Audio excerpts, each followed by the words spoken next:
अशहदु अन्ना मुहम्मदुर रसूलुल्लाह। देखो, ईरान की तारीफ इसलिए भी बनती है कि अगर कुरान पाक की इन आयात पर अगर कोई पूरा उतरा है तो वो सिर्फ और सिर्फ ईरान है। इन आयात को जरा गौर से सुनिएगा। तुम हिम्मत न हारो और दुश्मनों को सुलह की तरफ न बुलाओ, और तुम ही गालिब रहोगे, और अल्लाह तुम्हारे साथ है। वो हरगिज तुम्हारे अमाल को कम और जाया नहीं करेगा। दुनिया की जिंदगी तो महज खेल और तमाशा है।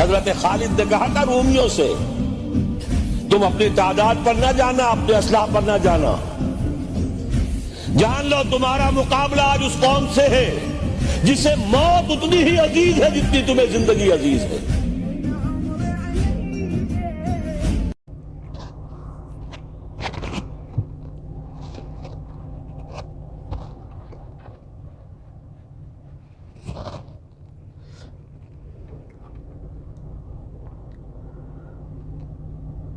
अस्सलामु अलैकुम रहमतुल्लाहि व बरकातुहू। आज 11 जुलाई 2025 है और सुबह का तकरीबन 8:30 होने को आ रहे हैं और आज की ये दूसरी वीडियो है। तो मेरे दोस्तों, पिछली वीडियो में मैंने आपको थोड़ा बताया कि हिंदुस्तान को इस्तेमाल करने के लिए जो प्रोपेगेंडा किया गया, जो धमाके किए गए, वो हिंदुस्तान को इस्तेमाल करने के लिए किया गया। अब वो इस्तेमाल का वक्त आ गया है, इसलिए पूरी रिपोर्ट आपके सामने रखना मैं ज़रूरी समझता हूँ।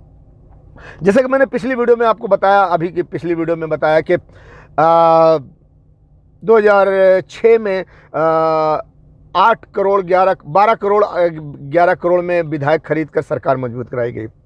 उसी के एक हफ्ता 15 दिन के बाद बेंगलोर में 25 जुलाई 2008 को बेंगलोर में धमाका हुआ, सीरियल धमाका 25 जगह हुआ। 26 जुलाई 2008 को गुजरात में सीरियल हुआ। 13 सितंबर 2008 दिल्ली में सीरियल धमाका हुआ और 26/11/2008 में एक बड़ा सा शानदार कलर बलर मार के पेंटिंग अच्छा करके मुंबई शहर में आतंकवादी हमला हुआ। आमिर अजमल कसाब को तो आप भूले नहीं होंगे, पूरा हिंदुस्तान तो भूला नहीं होगा। तो 26/11/2008 हुआ। मैं थोड़ा और बताना चाहता हूँ, लेकिन मैं हिंदुस्तान के इंटेलिजेंस से पूछता हूँ कि इतना ज़्यादा लंबा चौड़ा करने की ज़रूरत क्या थी, इससे किसको फ़ायदा जाता है। अगर आपकी बात समझ में नहीं आती तो ये सारा कुछ इल्ज़ाम पाकिस्तान पे लगाया गया। हिंदुस्तानी इस्लामी मुजाहिद और पाकिस्तान, गुजरात हिंदुस्तानी इस्लामी मुजाहिद, बेंगलोर हिंदुस्तानी इस्लामी मुजाहिद। माल कहाँ से आया? पाकिस्तान से आया। और 26/11 पाकिस्तान से आका का फ़ोन आ रहा था, ये आ रहा था, वो आ रहा था। मैं पिछली वीडियो में बता चुका हूँ कि यहाँ भी ताजमहल में भी यहूदी पर्यटक आए हुए थे और पाकिस्तान में भी यहूदी और अमरीकी पर्यटक गए हुए थे। वहाँ से दोनों कोऑर्डिनेट, क्या बोलते हैं अंग्रेजी में, वो कनेक्ट थे और वो एक दूसरे से मिलजुल करके इन्होंने ये प्लानिंग के तहत ये काम किया था। इसको इंटेलिजेंट को समझने की ज़रूरत है यार। और ठीक है, सिर्फ यही नहीं, इसके अलावा भी आप देखेंगे कि 9/11 हुआ। 9/11 के बाद जहां भी यूरोपियन यूनियन, अमेरिका और इजराइल के यहूदियों की और यूरोपियन यूनियन की मीटिंग होने वाली थी कि भैया यहाँ मीटिंग करके यूरोप वाले के मुल्कों को अपने अंडर में लेना है, अपने खेमे में उतारना है, अपनी बातों में, अपने बाटल में उतारना है, वहाँ पर एक आतंकवादी हमला करवाया गया है। पेरिस के ले लो, पेरिस में हमला हुआ था, आतंकवादी हमला हुआ था, जो भी तारीख में पहले बता चुका हूं। और 2-3 दिन के बाद, उस हमले के 2-3 दिन के बाद वहां मोदी जी भी गए थे। वहां पर यूरोपियन यूनियन की मीटिंग थी। यूरोपियन यूनियन की मीटिंग से 3 दिन पहले धमाका होता है, आतंकवादी हमला होता है पेरिस में। वहां कोई हिंदुस्तानी इस्लामी मुजाहिद, पाकिस्तानी इस्लामी मुजाहिद लेकिन इल्जाम मुसलमानों पर ही लगा कि ये आतंकवादी हमला मुसलमानों ने ही किया है। ये इल्जाम लगा गया है क्योंकि दुनिया भर को इस्लाम के खिलाफ, मुसलमानों के खिलाफ जमा करना था। बेल्जियम में एयरपोर्ट पर, ब्रुसेल्स के एयरपोर्ट पर धमाका हुआ, बम धमाका, लेकिन वहां पर इल्जाम किस पर लगा? वहां पर भी मुसलमानों पर ही इल्जाम लगा और कहा गया कि अरबी भाषा में कोई नारा लगाया गया था। अरबी भाषा में मेरे पास वीडियो भी है, गुजरी हुई वीडियो में मैंने डाला भी हूँ। 280 से लेकर 325 तक की वीडियो में मैं वो वीडियो भी डाला हूँ, वीडियो क्लिप भी डाला हूँ, ठीक है। उसमें मैंने थाईलैंड में भी मीटिंग होने वाली थी इंडिया और पाकिस्तान की। तो 24 तारीख को, यानी कि वहाँ मीटिंग होने वाली थी, 2-3 दिन पहले पुणे में बम धमाका किया गया। सेम फार्मूला, मीटिंग होने वाली है 2-3 दिन पहले, 4 दिन पहले, 3 दिन पहले, 4 दिन, 3 दिन 4 दिन पहले धम से पेरिस में आतंकवादी हमला, बेल्जियम में धमाका, पुणे में धमाका। क्योंकि इंडिया पाकिस्तान की बात, थाईलैंड में इंडिया पाकिस्तान की बात होने वाली थी और यूरोप में उनको अपने खेमे में डालना था। तो 2-3 दिन पहले धमाका और इल्जाम मुसलमानों पर। देखो मुसलमान क्या कर रहे हैं, अब तो तुम मेरा साथ दो, मुसलमानों के खिलाफ खड़े हो जाओ, ठीक है। ये इंटेलिजेंट को, हमारे देश हिंदुस्तान के इंटेलिजेंट को इस बात को समझने की जरूरत है। उन्होंने अपना प्रोग्राम 9/11 के बाद शुरू कर दिया था और ये सब एक धमाका करके एक कंट्री को अपने प्लानिंग के मुताबिक इस्तेमाल करने के लिए, अपने बाटल में उतारने के लिए वहाँ पे आतंकवादी हमला धमाका करके वो किसी न किसी तरह मुसलमानों का नाम खराब करके, मुसलमानों में इल्ज़ाम लगा के उन्होंने अपना उल्लू सीधा किया और अपना उल्लू सीधा करते आगे बढ़ते आए। मुसलमान आतंकवादी भी हैं और मुसलमानों के मुल्क को तबाह भी कर दिया उन्होंने। नो प्रॉब्लम, जो जैसा करेगा वैसा भरेगा। ये मैं हिंदुस्तान के इंटेलिजेंट को नसीहत कर रहा हूं, ठीक है। और हम आप आते हैं अपने हिंदुस्तान पर फिर से। 12 करोड़ में विधायक खरीदकर बेंगलोर में, गुजरात में, दिल्ली में 26/11, पुणे और पठानकोट, पुलवामा, सांबा और उड़ी, ये सब आप इंटेलिजेंट याद कर लो, सब हमारे देश में हुआ है। इल्जाम सब पाकिस्तान पे लगा हुआ है। क्यों इतना? और आगे चलते हैं। सांबा में भी याद दिला दूं, थोड़ा सा भूल गया था। सांबा में भी शायद 2 हमारे भारतीय जवान का सर काटकर उठा ले गए थे और उसका खून छिड़क दिया गया था बॉर्डर तक। मैंने सुना था, मीडिया वाले ने बताया था कि उस सर काट के ले गए थे, उसके खून का छींटे का निशान बॉर्डर तक मिला था। सर नहीं मिला, कोई आदमी नहीं मिला, खाली खून के छींटे मिले। धड़ है, सर गायब कर दिया गया। तो ये कोई भी कर सकता है। तो तुम्हारा जो कुछ हुआ तुम्हारे हिंदुस्तान के अंदर हुआ। आपने किसी पाकिस्तानी को अरेस्ट नहीं किया। पुलवामा में भी, पहलगाम में भी किसी को अरेस्ट नहीं किया। कौन आतंकवादी थे, कहां से आए, कुछ मालूम नहीं है। ये सब हुआ, ये सब आप जानते हो। इस सब के बारे में दिन तारीख सब निकालो, इसका पूरा कुंडली बनाओ। हिंदुस्तान के हो तो, इंटेलिजेंट हो तो, CBI, SBI, CID, NIA, LED, ED, ED, PD, जितना ही इंटेलिजेंट हो सबको कहता हूं, क्यों? ये सब जांच करना तुम्हारा काम है। ये सब चीज को ऐसा सामने रख के सब पे सोच विचार करना कि ये यूरोप में हुआ है, ये हमारे मुल्क हिंदुस्तान में हुआ है, सब कुछ हमारा हिंदुस्तान में हुआ है। लेकिन हम इल्जाम देते हैं पाकिस्तान को, मुसलमानों को। मुसलमान को गद्दार समझते, मुसलमान को आतंकवादी, टेररिस्ट समझते। ठीक है समझो, लेकिन सोचो, अगर तुम अमेरिका के टुकड़े पर नहीं पल रहे हो, तो अगर जरा भी तुम में गैरत बाकी है तो समझाने के बावजूद भी ये बता रहा हूं, मैं रास्ता दिखा रहा हूं, इस पर जांच करो। कि यहाँ कहाँ मुसलमानों की मुलविस होने की कोई बात है या नहीं, या सिर्फ ये प्रोपेगेंडा था? क्यों हुआ? 12 करोड़ में विधायक खरीदने वाला भी क्या पाकिस्तान था? बेंगलोर में 26 जगह 25 जगह हुआ, वो भी क्या पाकिस्तान से लोग आए थे? गुजरात में इतना हुआ, वो क्या पाकिस्तान से लोग आए थे? इस बात को समझो, क्योंकि अब तुम अपने एंड पे पहुंच रहे हो। जिस काम के लिए ये सब करवाया गया था, जिस मकसद के लिए ये सब प्लान किया गया था, उस मकसद पर अब हिंदुस्तान का वो दोस्त जो दुश्मनी कर रहा है वो वहां पहुंचने वाला है। जब वो वहां पहुंचेगा तो पूरा देश खंडर हो जाएगा। इसलिए इस पर सोचो, अब तुम बिल्कुल एंड पर पहुंचने वाले हो। अब एंड हो गया। उन्होंने सोचा था पहलगाम में करवा के पाकिस्तान पे हमला करके मार लेंगे, उल्टा पाकिस्तान ने धोपट दिया। मार खाए तो बर्बाद हुए, तो गए डोनाल्ड ट्रंप को बोला भैया हमारा हिंदुस्तान बर्बाद हो रहा है, अब क्या करें, रुको हम फायर करवाते हैं।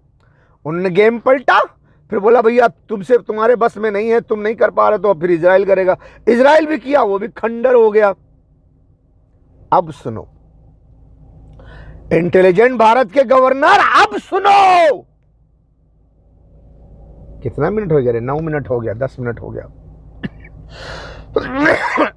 चिल्लाना नहीं, आराम से ठीक है। यहां तक तो आप जानते हो 6 और 7 मई की रात को हिंदुस्तान ने पाकिस्तान पे हमला किया और उसके बाद 4 दिन की जंग हुई। 4 दिन के अंदर पाकिस्तान ने वो हाल करके छोड़ा हिंदुस्तान को कि हिंदुस्तान को सीज फायर करना पड़ा। अमेरिका ने आके सीज फायर करवाया, मध्यस्थता की। अब ये बात और है कि हर कोई अपने आप को कह रहा है कि मैं जो बड़ा तुर्रम खान था, ठीक है, लेकिन जंग शुरू किसने की थी? हिंदुस्तान ने। ख़त्म किसने करवाई? सीज फायर किसने करवाया? हिंदुस्तान ने, अमेरिका के ज़रिए। अमेरिका इस वक्त दुनिया जानती, हिंदुस्तान भी जानते, CBI वाले भी जानते, CID फोर्स सब जानते हैं कि वो मोदी जी के दोस्त हैं। वो हिंदुस्तान को इस्तेमाल करने के लिए मोदी जी को कंधे पे उठाए हुए हैं, ठीक है। तो जब हिंदुस्तान से काम नहीं बना तो उन्होंने फिर इजराइल को कहा। इजराइल फिर उसके बाद 13-14 जून को ईरान पे हमला कर दिया 200 जेट फाइटर से, और उनके कितने लोगों को मारा वगैरह वगैरह। फिर ईरान ने उनको खंडर बना दिया। ये बात हो गया ना। अभी इस वक्त आज 11 जुलाई है ना। इस वक्त क्या न्यूज़ देख लो, अभी ईरान और इजराइल में सीज फायर हो गया, लेकिन फिर भी कभी कभी कुछ छुटबुट नज़र आ जाता है। अब अभी लास्ट मोमेंट में जो मुझे कल परसों कुछ वीडियोज़ मिली है, तो मैं इस पे बताना चाहता हूँ कि अब जो है इजराइल और अमेरिका की मीटिंग हुई है, ठीक है। अब इंडिया का न्यूज़ बता रहा है, नेशनल न्यूज़ बता रहा है, रिपब्लिक भारत बता रहा है, 9 TV बता रहा है कि इजराइल के बिन्यामीन नेतन्याहू अमेरिका गए हुए हैं, वहाँ पर मीटिंग है। मीटिंग की वीडियो भी बराबर है मेरे पास, बताया गया।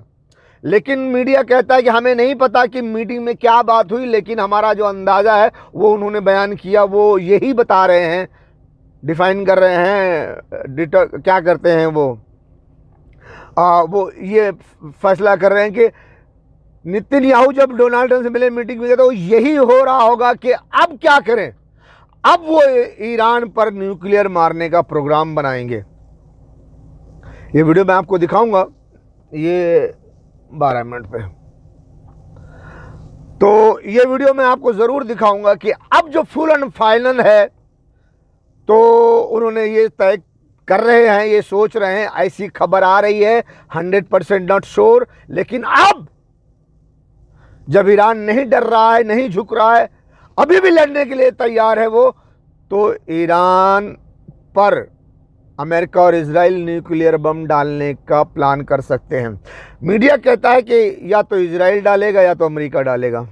पर मैंने 2016 में हिंदुस्तान के पुलिस कमिश्नर ऑफिस में वहाँ पर जाकर लेटर दे के बता के समझा के 2 महीने के बाद वहाँ बुलाया गया था मुझे इंटरव्यू देकर, मैं बाकायदा अच्छी तरह समझा के आया हूँ कि ईरान को हिंदुस्तान से 2 न्यूक्लियर मिसाइल मारी जाएगी।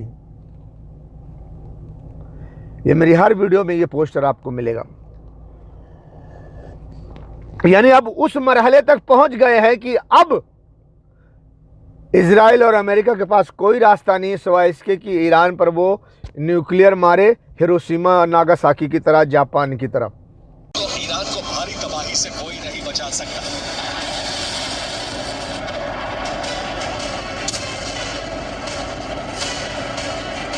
क्योंकि अमेरिका के पास कई गुना ताकतवर परमाणु बम है जो हिरोशिमा नागासाकी पर गिराए बम से ज्यादा खतरनाक है।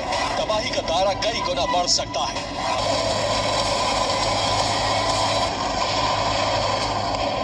ईरान भी वार्ता को तैयार है और अमेरिका भी, लेकिन ईरान परमाणु कार्यक्रम नहीं बंद करना चाहता। वो बार बार कह रहा है विकास कार्यों के लिए यूरेनियम एनरिचमेंट किया जा रहा है, लेकिन ईरान ये नहीं बता पा रहा है कि उसने 60% तक संवर्धन क्यों किया, जबकि पावर प्रोडक्शन के लिए 20% संवर्धन ही पर्याप्त होता है।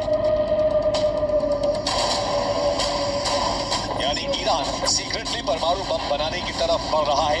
ईरान की इसी तैयारी से इजराइल और अमेरिका बौखलाकर हमले की प्लानिंग में जुट गए हैं, जिसके लिए परमाणु बम भी एक विकल्प हो सकता है।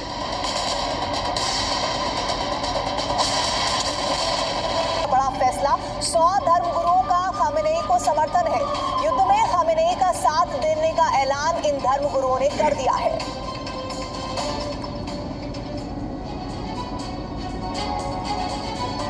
ईरान के खिलाफ अमेरिका और इजराइल मिलकर जॉइंट ऑपरेशन शुरू कर सकते हैं। बेंजामिन और ट्रंप की मीटिंग में आखिरी मोहर लग चुकी है। अब ईरान को फाइनल वार्निंग दी गई है। अमेरिका की शर्तों के मुताबिक परमाणु करार करना ही होगा। अगर ईरान इसे मानने से इनकार करता है तो ईरान पर परमाणु हथियार का इस्तेमाल भी किया जा सकता है। अमेरिका का कहना है कि ईरान से जल्द वार्ता होगी और इस दौरान अमेरिका अपनी शर्तों को बता देगा। इसके बावजूद ईरान परमाणु कार्यक्रम जारी रखता है तो उसे एटमी तबाही के लिए तैयार रहना होगा। ऑपरेशन ट्रू प्रॉमिस के बदले ऑपरेशन ट्रू मैन। इजराइल के बदले ईरान पर गिरेंगे बम। इजराइल में तबाही के बदले दहलेगा ईरान। खामेनेई पुतिन का मंसूबा तोड़ेंगे ट्रंप बेंजामिन।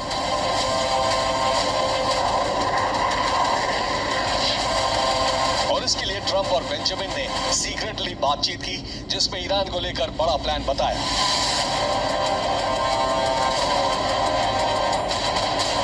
जिसकी डिटेल बाहर नहीं आई है। हाँ, इतना है, डोनाल्ड ट्रंप ने संकेत दिए हैं अगर परमाणु वार्ता में बात नहीं बनी तो ट्रू मैन फॉर्मूला लागू हो सकता है।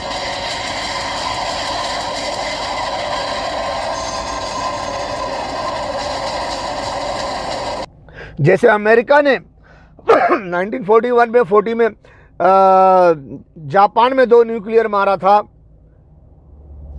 नागासाकी और क्या हिरोशिमा, क्या नाम है, हिरोशिमा। तो वो अब वही सोच रहे हैं कि ईरान पर न्यूक्लियर मारा जाए। 2 न्यूक्लियर हिंदुस्तान से ईरान में मारने का प्लान अब हुआ जाने वाला है। हाँ, मैं क्या बोलूं यार, मैंने तो 2016 में हिंदुस्तान के हुक्मरानों को समझाया था। ठीक है, तो अब मैं यहीं पर हिंदुस्तान को, मीडिया को, हिंदुस्तान के इंटेलिजेंट को, फौज को ये बताना चाहता हूं कि देखिए अब बिल्कुल न्यूक्लियर वार पे मामला आके रुक गया है। किसी तरह ईरान झुकने वाला नहीं है और न्यूक्लियर, अब इजराइल और अमेरिका का प्लान है कि अब ईरान में न्यूक्लियर मारा जाए, तहस नहस कर दिया जाए, क्योंकि ईरान न्यूक्लियर बना रहा है। ठीक है, अब ईरान न्यूक्लियर बनाने में सक्सेस हो गया, बनाने में कामयाब हो गया, तो आखिर अमेरिका को और इजराइल को इतना इतराज क्यों है? वजह क्या है? वजह यह है, मैं आपको बताना चाहता हूं, जिस पर तुम लोग गौर नहीं करते, भारत के इंटेलिजेंट, कि अमेरिका इजराइल ने जो ये प्रोपेगेंडा 9/11 से लेकर के अफगानिस्तान पे हमला, इराक पे हमला, पूरा सीरिया को बर्बाद करना, लीबिया को बर्बाद करना, ये सारा जो एक के बाद एक बर्बादी किया उन्होंने, ये मकसद से किया है कि पूरे गल्फ के पेट्रोल पर कब्जा किया जाए।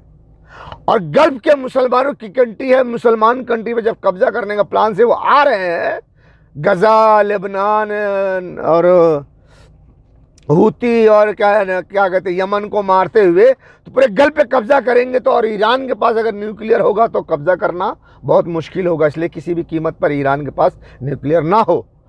अगर उसके बावजूद भी ईरान बनाता है तो उससे पहले वो ईरान में 2 न्यूक्लियर मार के ख़त्म करना पसंद करेंगे, क्योंकि उनको गल्फ की दौलत को कब्जा करके वहां रहना है, वहां रुकना है। और ईरान न्यूक्लियर बना लेगा तो वो सक्सेस नहीं होंगे, फिर गल्फ के पेट्रोल पर कब्जा नहीं कर पाएंगे, वहां नहीं ठहर सकेंगे। मेन पॉइंट ये है कि उनको वहां गल्फ के पेट्रोल पर कब्जा करके वहां रहना है, और ईरान अगर न्यूक्लियर पावर हो गया तो उनको रहने नहीं देगा। ये बात फंसी हुई है, समझ में आ गई? तो इसके लिए अब इजराइल और अमेरिका किसी भी कीमत पर ईरान में 2 न्यूक्लियर मारेंगे, और वो भी हिंदुस्तान से मारेंगे। अब आप कहेंगे कि हिंदुस्तान से क्यों, इजराइल मार सकता है या अमेरिका मार सकता है, जैसा कि इंडिया के मीडिया ने बताया कि चाहे इजराइल मारे चाहे अमेरिका मारे। मैं कहता हूं नहीं। क्यों?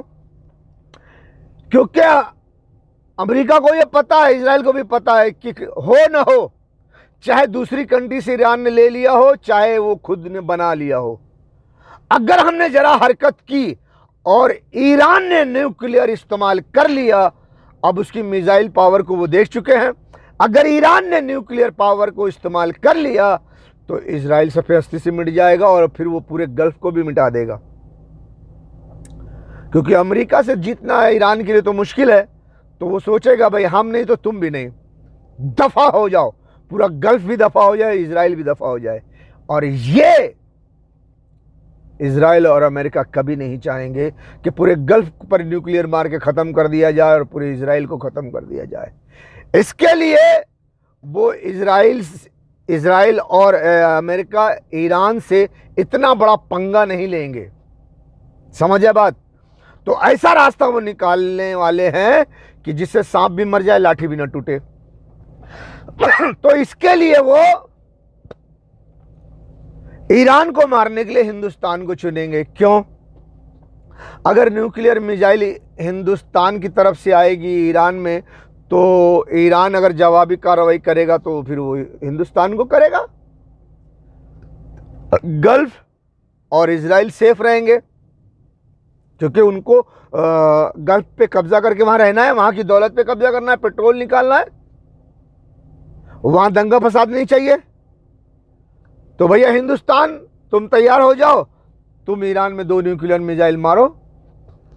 अब उनके प्लानिंग के तहत देखो कुछ न कुछ हिंदुस्तान में हो रहा है, कुछ ऐसी फुसकी बदबू आ रही है मुझे कि अब ये ईरान और इजराइल, अमेरिका और इजराइल दोनों ईरान पर न्यूक्लियर मारने के लिए हिंदुस्तान में वो कार्रवाई शुरू कर चुके हैं। तो इसके लिए मैं हिंदुस्तान के इंटेलिजेंस को बताना चाहता हूं, कोई भी हिंदू, कोई भी मुसलमान हिंदुस्तान के पुलिस और इंटेलिजेंस, CID, CBI तक, फौज तक ये अगर मेरी वीडियो पहुंचा दे तो थैंक्स लॉट, धन्यवाद कहूंगा उनको। कि हिंदुस्तान के अब इंटेलिजेंट जो है अब इस बात पर गौर करें कि हिंदुस्तान से अब न्यूक्लियर मिसाइल मारने के लिए अमेरिका और इजराइल ये प्लान कर रहे हैं। तो रिसेंटली जो अभी मुझे न्यूज़ मिली है, कल परसों मिली है न्यूज़, तो मैंने सोचा जुम्मा को वीडियो बनाऊंगा तो मैं इस बात को रखूंगा। किसी तरह अगर मेरी वीडियो पुलिस तक पहुंच गई, फौज तक पहुंच गई, इंटेलिजेंस तक पहुंच गई, तो वो इस पर सोच विचार करेंगे। अगरचे वो कुत्ते की तरह अमेरिका के टुकड़े पर नहीं पल रहे हैं, तो अगर हिंदुस्तान का टुकड़ा खा रहे हैं तो ज़रूर सोचेंगे। अगर कुत्ते की तरह अमेरिका इजराइल के टुकड़े पे पल रहे हैं तो फिर कैसा सोचेंगे? वो तो कुत्ता तो वफादार होता ही है।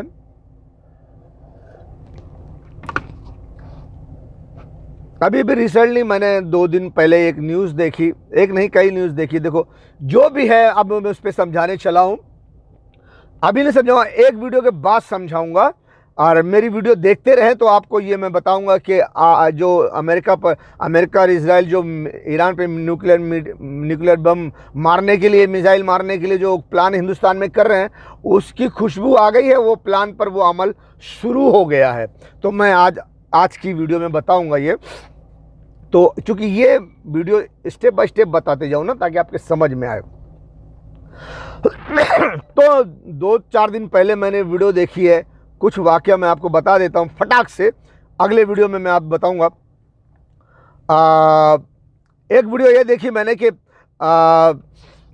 एक ब्राह्मण और यादव में क्रॉस हो गया है। किसी यादव को उन्होंने मारा, टकला कर दिया और उनका प्रवचन नहीं सुने। अगली वीडियो में पूरी बात बताऊंगा। ब्राह्मण और यादव में लफड़ा हुआ है। नंबर 2, दिल्ली के 100 स्कूलों में पता चला है कि बम रखा गया है। वो वीडियो आपको ज़रूर दिखाऊंगा। और